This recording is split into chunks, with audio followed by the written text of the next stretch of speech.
Basic overview, we're going to go through the technology, the security difference, trends we see in the market and why this is a valuable program for you, and then the 3 solutions that Infrascale provides. And then we'll do a brief overview of the dashboard. So first, Infrascale is originally SOS Online Backup. That was our first product. We were one of the first to market with an online backup service. It was actually created in the early 2000s, about 2002, 2003, but we didn't launch until the U.S. market until about 2005. So we were founded out of Australia, kind of a dorm room project. So there's no silicon outback, but if there were, that's what we'd call it. And then we started rapidly growing into the mid-market here in the States. With SOS Online Backup, we really focused on partner programs. So strategic partnerships with large vendors like Bitdefender, Webroot, ABG, those types of companies. But then what we really did that made us grow tremendously was creating the first wholesale rebrand partner program for online backup in the market. Now you may all realize that it's a fairly standard type of relationship, and we've been doing it for a long time. Since then, we've added in another level of service called FileLocker for secure collaboration, sync, and share, and at which point we decided to create the corporate identity Infrascale. So all the ownership's the same, management's the same. We haven't changed anything other than the name. So Infrascale now describes our B2B solution, and whether it's backup, archive, sync, and share, or share.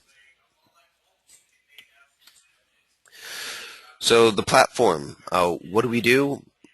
In short, we build a platform that allows you, the administrator, to provide cloud-based services that enable users to move large amounts of data quickly, easily, and securely. Whether that move is for backup and archiving purposes, from a central location, or from an endpoint solution, or if it's a matter of productivity.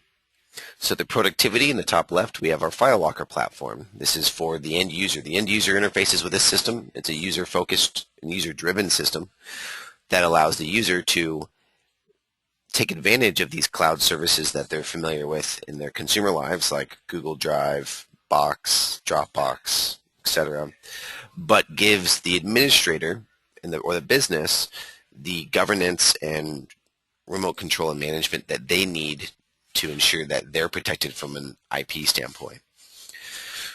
For our server and application backup, that's for your centralized points of data. So bare metal backup and recovery, backing up, SQL, Exchange, these types of systems, your complete server backup. And then endpoint. Endpoint and FileLocker are different but related. They're very complementary to each other. In fact, all these are complementary to you, and they give you a full solution. So you get your BMR, you get your endpoint protection through NGuard, and then you get your user productivity suite through FileLocker. So the difference between FileLocker and NGuard is primarily an administratively driven system. So it's installed silently, runs silently, and it provides the admins the ability to really fill the gaps in what is known as a major security hole in most businesses. Today, the market estimates that roughly 60% of a business's data, on average, resides in decentralized points, so user endpoints. So this is kind of an overview of our technology stack and how we let you do it. So again, servers, laptops, desktops, and then the new definition of mobile, which now is just the tablets and phones, whereas, of course, a laptop years ago was also the mobile device we talked about. So you have the ability to use our public cloud. It's a multi-tenant cloud, so we provide very affordable and secure storage. So these things like the Heartbleed virus that went out there, all our infrastructure is on IIS, so it wasn't affected by that because it was an open SSL issue. But we run the latest in enterprise Dell hardware and configuration. so it's a very secure situation. All of our data centers require at least a 99.9% uptime. Most have 99.99% uptime. We have one of the largest structures, largest presences globally. So we've been internationally operated since the beginning, whereas a lot of the companies we do compete with in the consumer world, or even in business, are really limited to a single country or a single continent. So we've always had a storage structure that allows us to accommodate internationally operated businesses, whether it's separate branches or just those are the markets you sell into. A lot of the businesses we sell into require high security. So part of the security, and I'll go back a slide, is not just how the data is packaged when it's stored, but actually having a requirement to keep the data stored within territorial borders. So with the packaging and how we do that security, we encrypt your data before it's transferred. We send it over an encrypted tunnel, and then we keep the data encrypted upon storage. How is this different? Well, a lot of services, one, don't encrypt before storage because it takes process time. So it may slow down your backup process a little bit. Even with that, we've made our encryption algorithm pretty good, and you still see quite tremendous speeds with our backup. So a lot of companies don't do that. Encrypting over the SSL, or sending data over SSL. This is also something that some companies will skip because an SSL tunnel is smaller than non-SSL. So that means your throughput is not going to be 100% of your bandwidth. This is also something that we've been able to still provide high performance because we don't limit our business customers. We don't throttle down how much they can back up per day like a lot of consumer services do. That's how those consumer services really get that low price point. It's an unbelievable price point. One is maybe they're just losing money on the deal altogether and they need you to stay on for 5 or 6 years, or they're just simply limiting how much you can actually get up. So there's been articles about other competitors limiting to total backup per day or just maxing the bandwidth throughput that you can achieve. With our service, it's really pretty fast. With our business level service, you can get up to 10, 15 megs, and if you need faster, then you can do that. And then storing the data still encrypted. This is actually a big differentiator. This is one of the points where the recent NSA security breaches have come to light, is once the data makes it to the data center, it's actually decrypted at the data center's location and indexed for, say, like in-file search or for statistical reasons. So like Google Drive, anything you put into Google Drive, the content of every document you have in there is scanned and put into a database that Google analyzes. So whether they're using it or not is, up to their EULA, but they're scanning it all. The same thing with other services like Box and Dropbox. You see that your files are not being stored in an encrypted state. So with our system, we did this originally for ultra-safe purposes, which is how we define what is HIPAA compliant. Anyone here work within the medical industry or have medical clients? Part of HIPAA, it has changed a little bit in the last 6 to 8 months, but one of the restrictions is that only authorized people are allowed to have access rights to the data. So that would be the doctors in the facilities themselves, and then that would include you as the IT personnel, because you would sign a agreement with them. And nowadays, you can actually have it signed with us as well. So we'll sign the agreement so that we can. You don't need UltraSafe to be HIPAA compliant anymore, but it's still something we recommend. What it means is that once UltraSafe is used, there's really no way for anyone except for you to get access to your information. In fact, if the user were to forget their password, there's nothing we can do to help them retrieve that. So what are we looking at with cloud storage? And really not so much the storage, but the platform. Well, the big things are the endpoints are becoming more and more prolific as far as the independent nature of them, working remotely from home, distributed networks of data. It's a major security hole. And if any of you were to put together a formal risk registry, it would, once you get through it, you'd probably realize you have more holes in your solution than you may have acknowledged previously.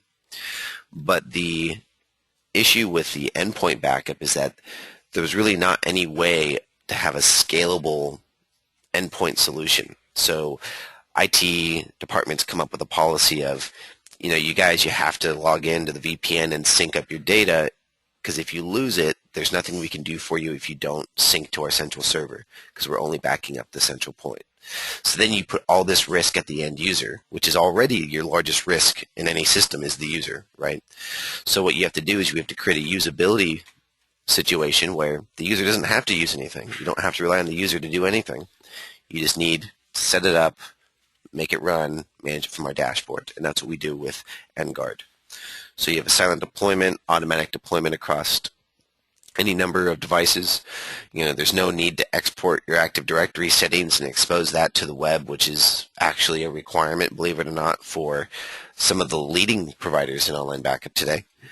The way we do it is very simple, very secure, and applies even in environments without Active Directory. So this is something that we go with quite well. This is also a great service level agreement that you can get. If you can have different levels of required services.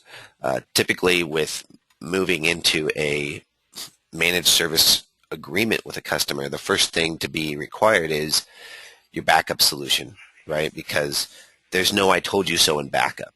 And that's one of the biggest moves that you can make for your own business, is to start operating with customers that are good for you.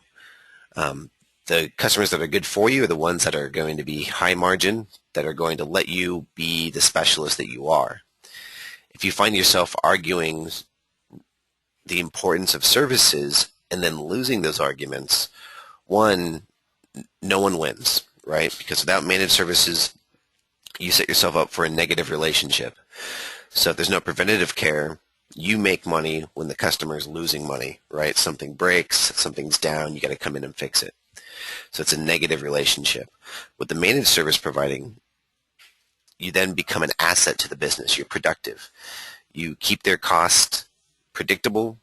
You keep their uptime predictable. And you're able to avoid I told you so moments. And usually the I told you so moment ends up in losing a customer. Ego gets involved, and no one wants to hear that they were told and warned but then didn't listen. And really it falls back to kind of a sales perspective. The consultative sale didn't happen as good as it could have been. So it's just no good. But that's why the BYOD movement and the endpoint movement has become so prolific. So with Endguard, that's what we do. So you can mass deploy, you can get it set up and ready to go, all in a couple of steps. So we go through your dashboard, hit MSI Builder, you select the backup policy, so which files and folders you want selected. You have an intelligent scanner.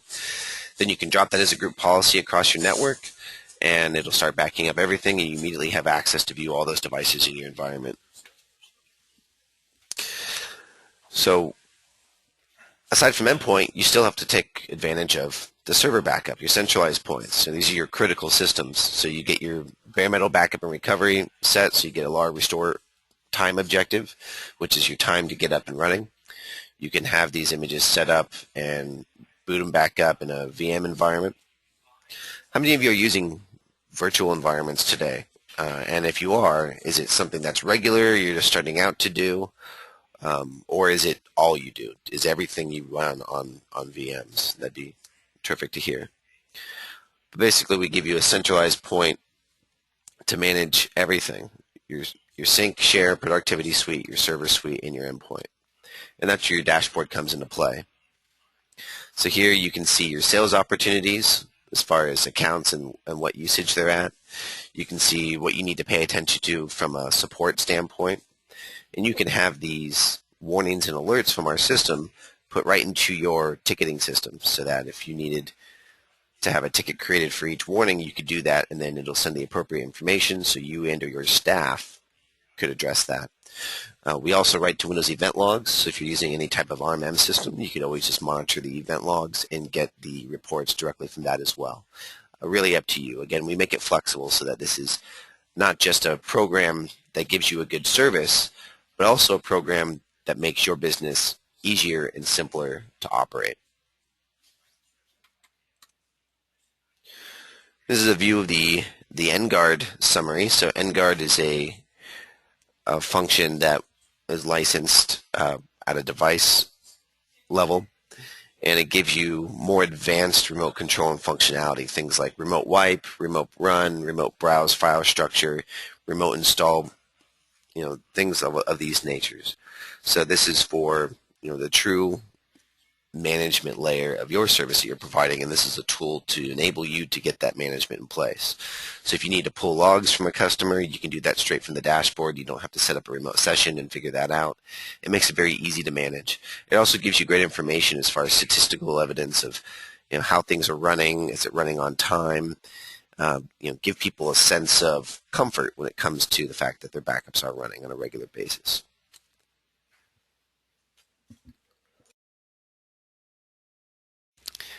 Any questions so far? We also have a little data loss prevention or data leak prevention function here, where we can give you the location and the ability to remote wipe. So if a device gets lost or stolen, you can actually see where it is upon the last connection, and then you can wipe the device, whether it's a selective wipe of just the data that's been selected for backup, or if you want to do a full disk clean. So it'll try to delete everything, and then it'll delete the file system file. A little map of the Geolocation Services.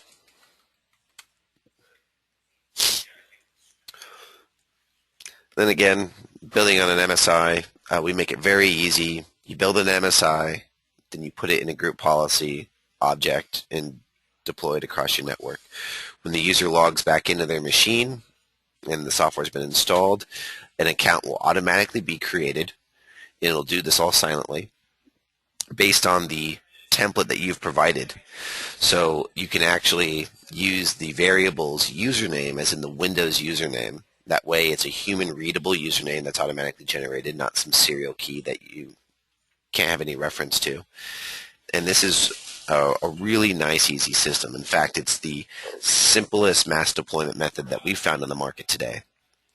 If you have somebody who's off network, then you can build an MSI and email them a link and then just have them run it. So it's not 100% silent, but the result would be the same. They'd get the agent installed, set up, and you'd have immediate remote control and access to make sure that their backups are running on a regular basis.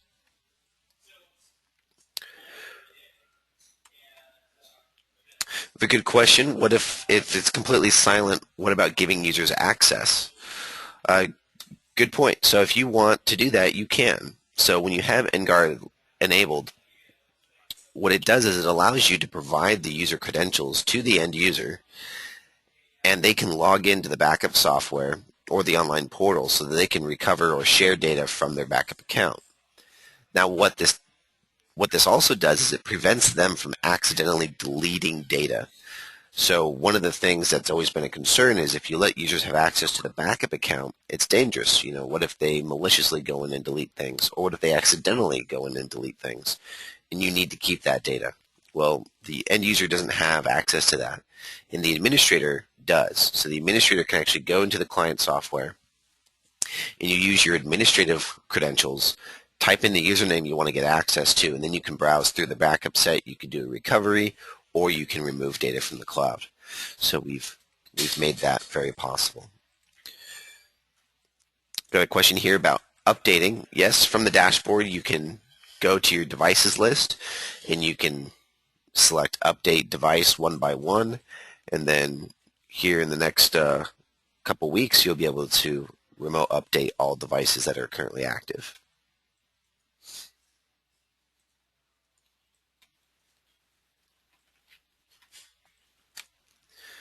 And got a follow-up from David Can you explain again how we can get tickets created in my PSA system?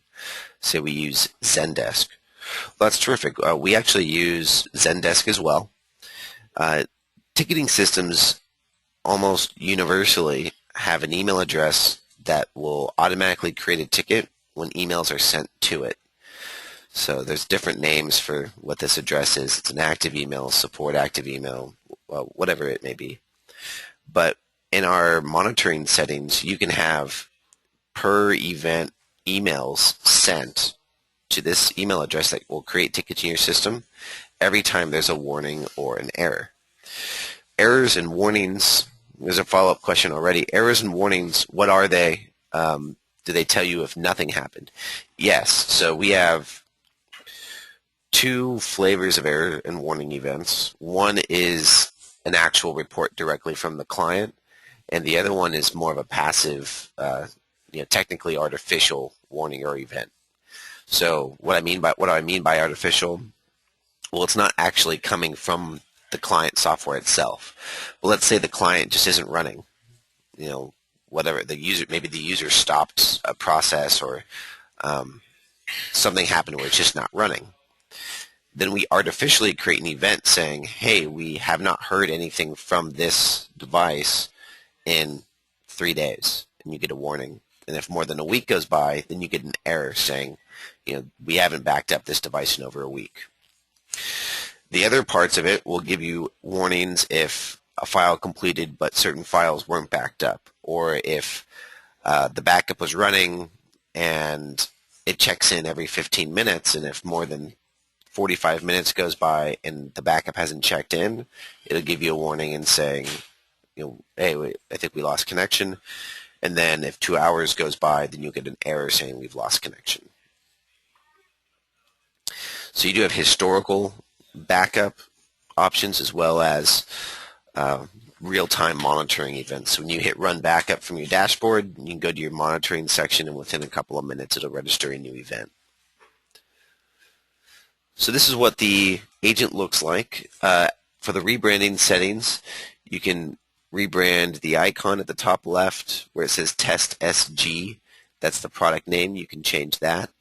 Also, the gray banner that's very boring and bland up here, that's completely rebrandable. So you go to our dashboard in the rebrand settings, and then you upload a new banner. Also, below, you can see the big Endguard by Infrascale logo. That whole banner down there is also completely rebrandable and is actually a unique function to us. It's actually a dynamic button. So you can, let's say you have a bunch of users and you want to make sure that they're using a specific antivirus or anti-malware program.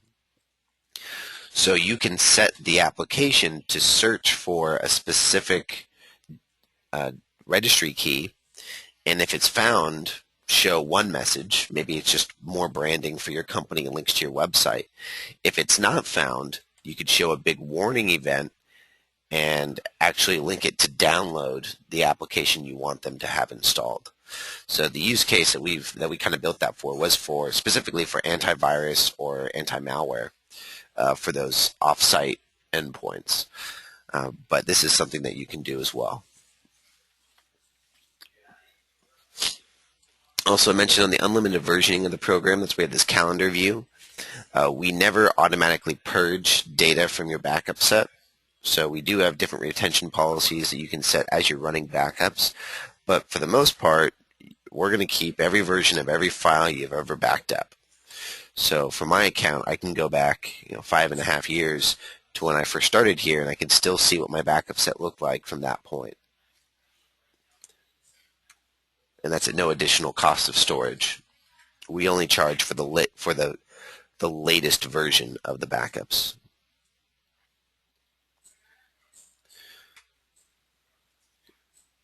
All right, got some questions about the program, so let's talk about that. So what do you get with when you become an Infrascale program? Well, you get access to a full suite of services that allows you to provide a full data solution to your customers.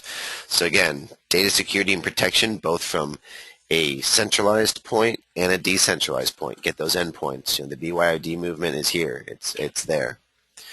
Simplified management.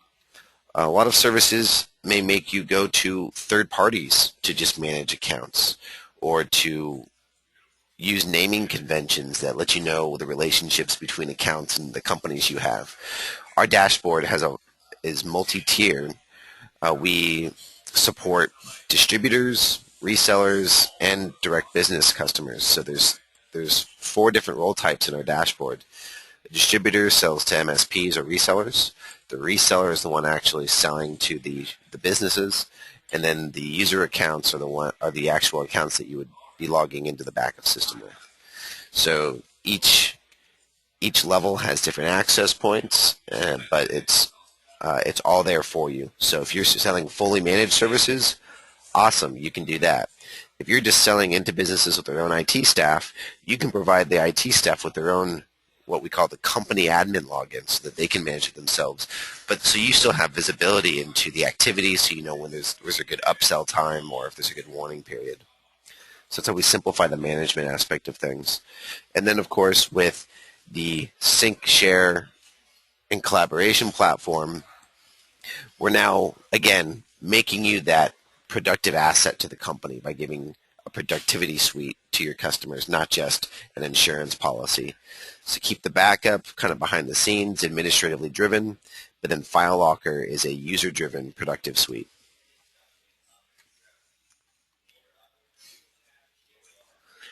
Multi-platform support, all sorts of good stuff. We run regular tech trainings by our support staff, actually. So I believe it's every other Wednesday. And if you talk to our partner specialist, you'll be able to get a schedule for that. We have marketing tools, white papers, example email templates to send to your customers for different marketing campaigns. So you can take a look at that. We don't charge additional, just access to support. If you're an active partner with us, then you get our premium support. That's just what it is. Our support operates primarily out of our Los Angeles office, Monday through Sunday, 6:30 a.m. to 10 p.m.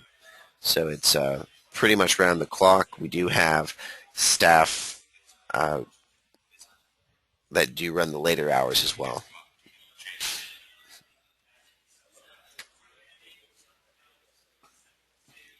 So anyone currently in a trial or looking to get started with a trial today, if you contact our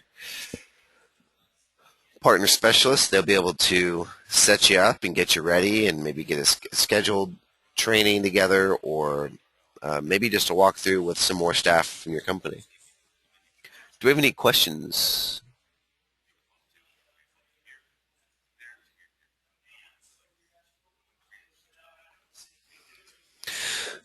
So if you call 877-896-3611, you'll be able to get started. I got a question about presence in Canada.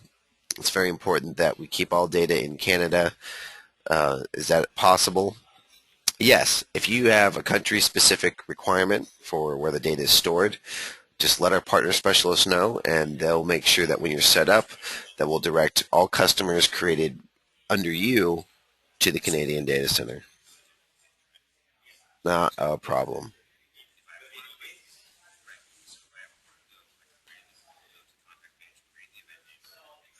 Let me follow up.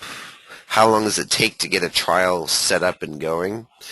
It's pretty instant. You call up the partner specialist, and they should have you set up and by the end of your call. It doesn't take any time at all.